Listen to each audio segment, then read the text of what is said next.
Makes complete sense. The other thing I wanted to shed some light on is, I guess, the number of distilleries that are out there. I know in the United States, probably 2 decades ago, it was the craft beer revolution, and there's a brewery, in every single town, probably even two or three, and most are not doing very well financially. How does this compare with distilleries? Like, I found, I remember you went over the facts on when we stopped by, and I was surprised of how the numbers were not really that high at all. So, can you shed some light on the number of distilleries that are in Japan, Scotland? How many actually open up on a given basis? How many close? And after that, I kind of want to get into what happens if you invest in a barrel that is in a new distillery that ends up closing. What does that actually look like? Yeah, good question. One of the reasons why we focus on or recommend Scotch and Japanese whiskey is because of the supply and demand imbalances in production versus how much people want to consume eventually. America is a huge whiskey producing nation. It's something like 1,000 distilleries in the whiskey business alone, whiskey and bourbon in America. So massive production, and their whiskey is primarily consumed in America as well. It's not a major export. People outside of America don't really like bourbon or whiskey at all from America, to be honest. Now, people can and do make money on American whiskey barrels. It absolutely can and does happen.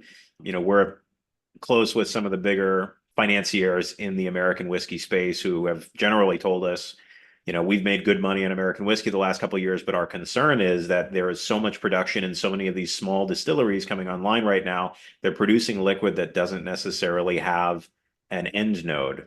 How is this and where is this going to sell to?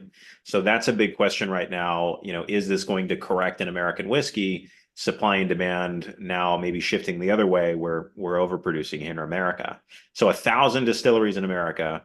In Scotland, there are 150 or so distilleries, period. Most of them are making middle shelf stuff. The premium single malt distilleries are the top shelf upper end of the market. That's closer to 40 distilleries in Scotland making billions of dollars worth of product that goes all over the world.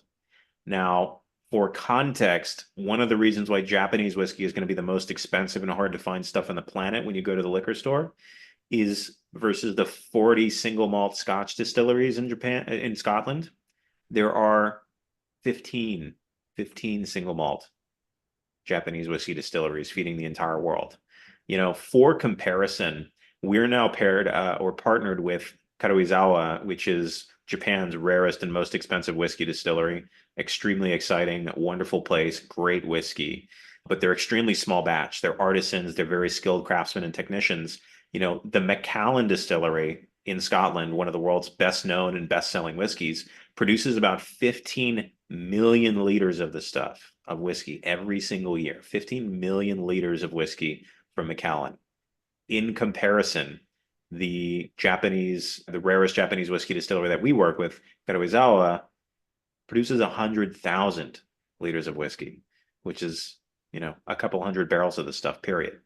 So the scales on which these operate versus the demand is really what makes it such a relatively high performing asset for our investors over the years. And supply and demand imbalances in Scotland and Japan do not seem to be getting better or flipping in the same way that they have or look to be in America.